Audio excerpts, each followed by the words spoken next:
Welcome to my channel. আজকে আমি রান্না করব মাছের মাথা দিয়ে মুগ ডাল। আমি মুগ ডালগুলো ভালো করে লাল করে ভেজে নিতে হবে।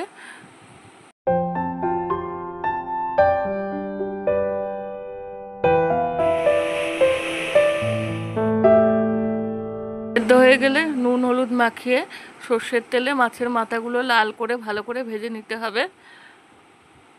গুলো সর্ষের তেলে ভালো করে ভেজে তুলে রাখতে হবে।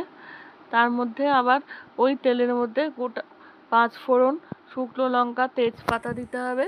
আবার সেদ্ধ ডালটা দিয়ে দিতে হবে, আদা বাটা দিতে হবে, দিয়ে ভাজা মাছের মাথাগুলো দিয়ে দিতে হবে, হলুদ গুঁড়ো জিরের গুঁড়ো দিতে হবে, ভালো করে নাড়তে হবে।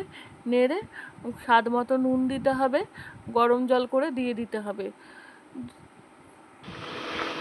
ফুটতে শুরু করবে, অনেকক্ষণ ফুটে গেলে তারপরে নামিয়ে নিতে হবে। মাছের মাথা দিয়ে মুগ ডাল রেডি।